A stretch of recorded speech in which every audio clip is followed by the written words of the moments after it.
Bendito Deus, Pai Santo, Senhor da Glória, nós estamos em Tua presença, Senhor, para bendizer o Teu nome, exaltá-lo, Senhor, suplicar pela Tua igreja e agradecer as muitas bênçãos recebidas de Tuas santas mãos.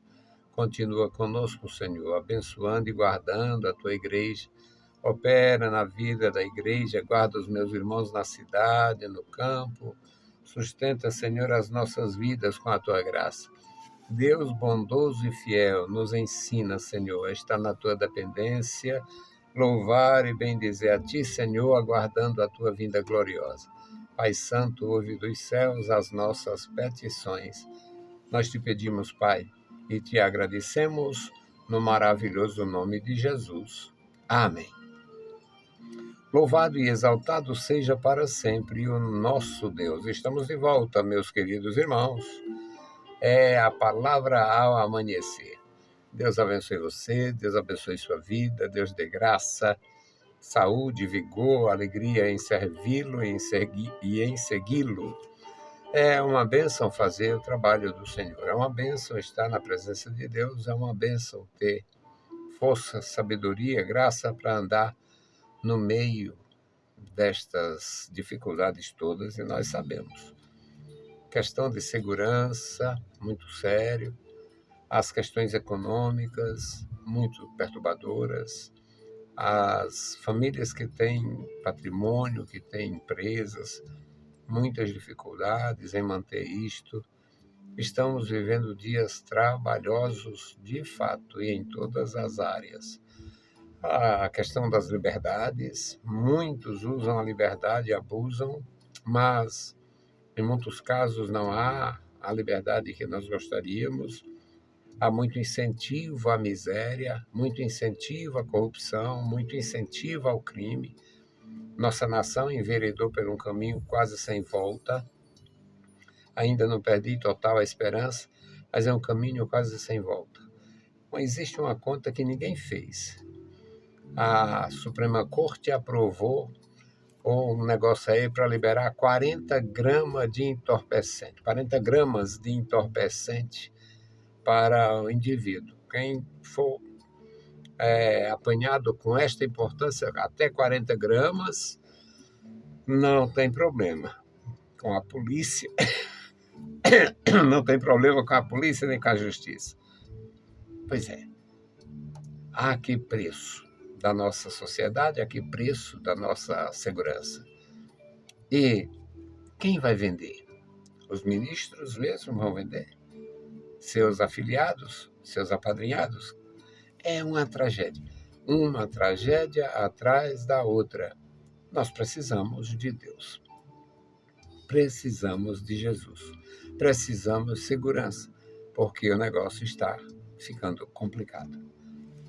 Eu não consigo entender como é que uma Suprema Corte de uma nação vai legislar para liberar droga. Tem alguma coisa muito pesada por trás. Quem sabe São Trump, o tio Trump. Deixe isso claro por aí. Porque está acontecendo coisas muito estranhas, nós sabemos. Nós vamos meditar na palavra de Deus, num período que estava acontecendo também muita coisa estranha, mas era consequência de uma guerra, consequência do cativeiro, e nós vamos meditar em Neemias capítulo 8. Neemias capítulo 8, nós vamos ler os versículos 2 e 3,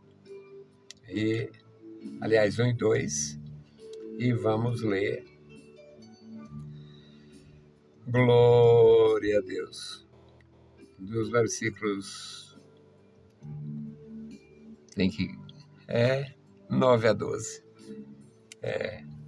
1, 2, 9 a 12.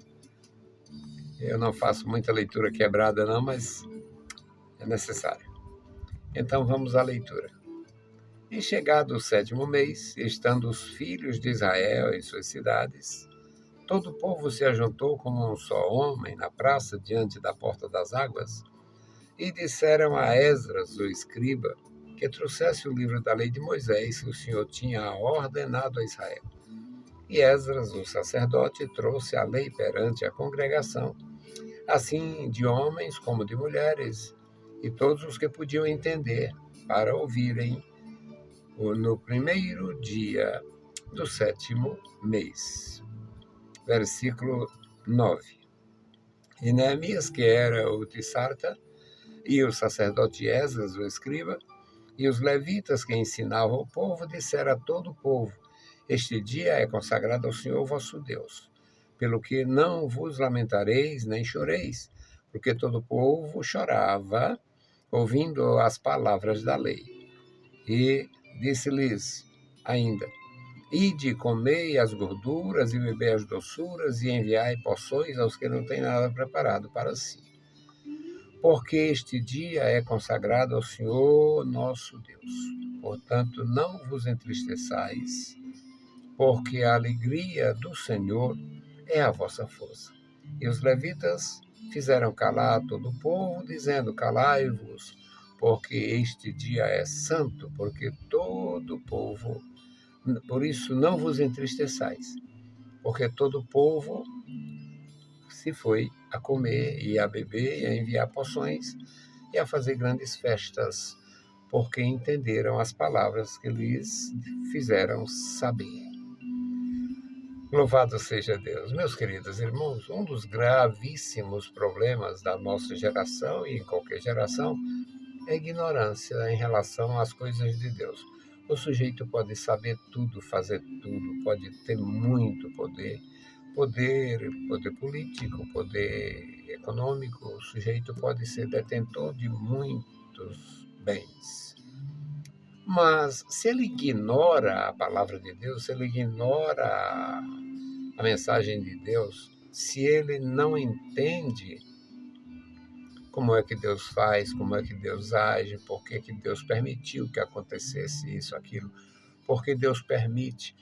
Eu não posso questionar Deus. Eu não posso questionar Deus porque eu fui criado sem pai. Por que que Deus permitiu que eu ficasse órfão aos 6 anos de idade? Não sei. Deus tem a sua graça, o seu poder, a sua autoridade. Deus permite as coisas, os acontecimentos. Será que se eu tivesse sido criado com pai, eu teria o equilíbrio? Eu teria a maturidade que eu tive aos 15, aos 16 anos? Bom, eu não questiono Deus, eu glorifico a Deus, exalto o Senhor. Eu bendigo meu Senhor, apesar de tudo, apesar de mim, apesar das experiências amargas, apesar da orfandade, apesar das dificuldades. Acho uma experiência muito dura ser criado sem pai. Mas isto faz a pessoa buscar uma compreensão da vida e escolher seu próprio caminho. Deus me deu graça para viver, eu estou aqui. Eu nunca imaginei que eu ia ultrapassar 70 anos. Dezembro vem aí para eu completar 73. Então, meus queridos, Deus, na sua soberania, ele permite os acontecimentos. Em algumas situações, os homens provocam os acontecimentos. Israel, o povo de Deus, povo eleito, um povo especial, criado para uma missão. A missão específica de glorificar, de exaltar a Deus no meio do mundo pagão. E Deus deu esta missão.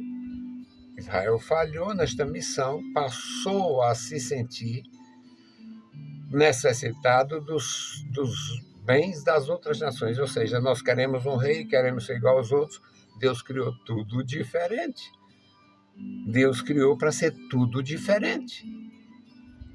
O mundo pagão, um mundo pagão, adorando os diabos, procurando, vivendo, criando uma ilusão, uma resposta, uma história. Antigamente se escrevia história mal contada com história. O mundo todo vivendo na perversidade. Deus cria uma nação de uma forma completamente específica, reveste, enche de graça, dá uma missão e depois ela, não, nós não queremos isso não, nós queremos ser igual aos outros. E ficou igual aos outros, na miséria, na pindaíba, na traição, o rei sendo morto, as pessoas sendo exploradas, esfoladas. Quantas desgraças aconteceu? Traição, motim, assassinatos e violência sexual, toda miséria. A gente lê no livro de Juízes, vê o desastre de uma nação que não tinha um rei, cada um fazia o que queria, mas tinha uma lei, tinha a instrução de Deus, tinha o sacerdócio, tinha o sacerdote, tinha os levitas, uma tribo inteira para cuidar das 11. Pois é, mas, então as consequências. Aqui nós lemos que havia muita dificuldade. O sacerdote Esdras trouxe o livro da lei perante a congregação para ler diante dos homens, das mulheres e das crianças, crianças pequenas, crianças crescidas, todos que pudessem entender o significado daquilo. E isto aconteceu no dia 1º do mês 7º. No versículo 9, diz que o Neemias, que era o governador, o Tirsata, esse é um termo para governador, lá do Persa. E o sacerdote Esdras, que era o escriba, e os levitas que ensinavam o povo, estavam dizendo ao povo, este dia é um dia consagrado ao Senhor, não é dia de chororô, não é dia de tristeza, é um dia de alegria, um dia para Deus. E por que eles disseram isso? Porque todo o povo chorava, o povo lamentava, vendo e ouvindo que aquilo que tinha acontecido, os desastres, a destruição do templo, a morte dos reis, dos príncipes, dos sacerdotes, tudo era resultado do abandono da simplicidade e da pureza. Deuteronômio capítulo 28, 29, está tudo ali. Se abandonar, vai acontecer isso aí, vai passar por essas consequências. Então, o povo ouvindo a palavra e sentindo, foi por isso, é por isso aí que destruíram o sacerdócio, é por isso aí que destruíram o templo, foi por isso que o povo começando a absorver a palavra e chorando de emoção, de arrependimento, de comoção, pelo que estava ouvindo. Aí disseram, não pode, hoje é um dia de alegria, para ser um dia de alegria, e de comer as gorduras. Eles matavam muitos animais, faziam sacrifícios pacíficos, umas refeições comunitárias, e a mensagem foi assim, e de comer as gorduras e beber as doçuras. Tinha muita comida, muita bebida, no sentido de sucos, ponche, de tudo que era fruta, e tinha muito mel, tinha tudo, e aqui. É um dia de ação de graça, um dia consagrado ao nosso Deus. Não vos entristeçais, porque a alegria do Senhor é a vossa força. Quando nós temos boa orientação, as coisas mudam.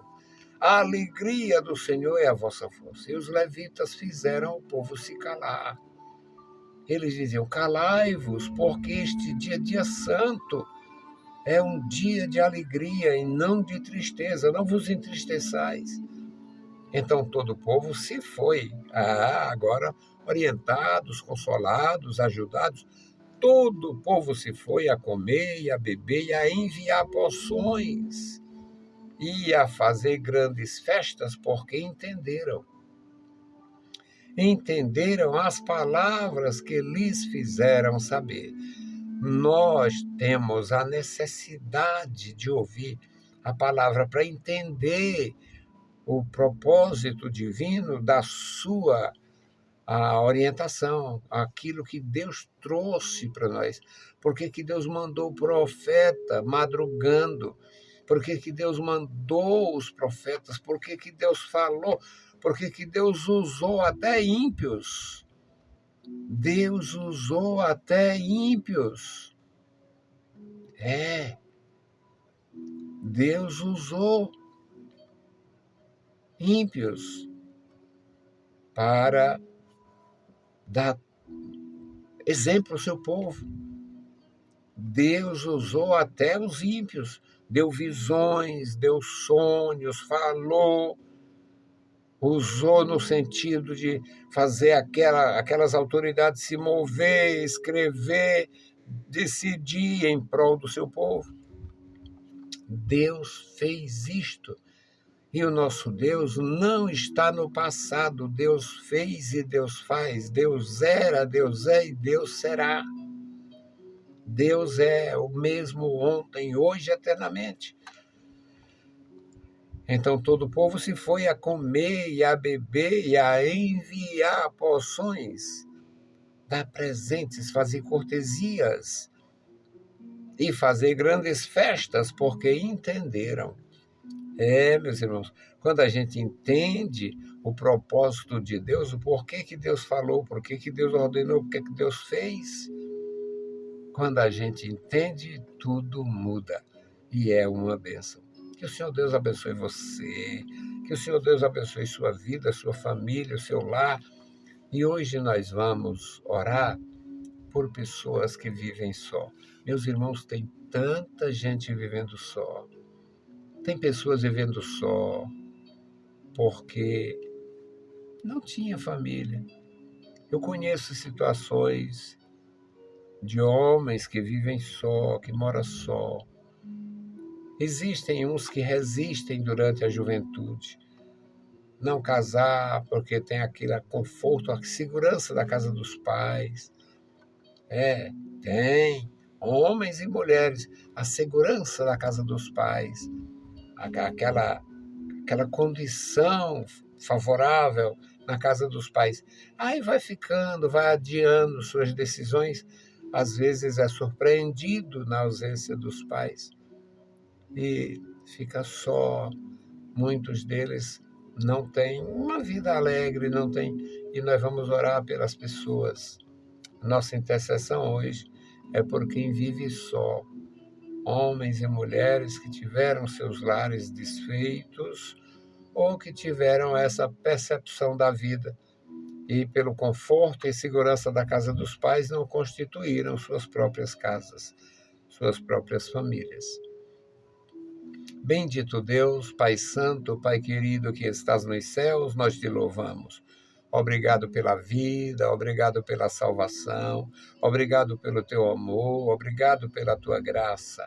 Obrigado, meu Senhor, pela manifestação de Jesus Cristo, nos dando vida, graça, paz, alegria, harmonia em nosso viver. Agora, meu Senhor, queremos suplicar pelos que vivem só. Abençoa, meu Senhor, aqueles que tiveram família, aqueles que viveram, meu Senhor, com esposa e filhos e hoje estão só, aqueles que viveram no conforto da casa paterna, na casa de seus pais, e foram adiando as suas decisões, ficaram sós. Deus abençoa, guarda os viúvos, as viúvas, ó Senhor, guarda, Senhor, o teu povo, guarda a tua igreja. Dá graça aos meus irmãos, manifesta o teu poder, a tua graça, a tua força, fazendo, meu Senhor, que a tua igreja venha vencer pelo teu grande poder. Deus fiel, Deus misericordioso e bondoso, ajuda-nos, guarda-nos e nos ensina, Senhor, a te servir, frutificando na tua presença. Pai bondoso, ouve a nossa petição. Em o nome santo de nosso Senhor Jesus Cristo, nós te pedimos e te agradecemos para sempre. Amém. Meus queridos irmãos, a paz do Senhor e bom dia.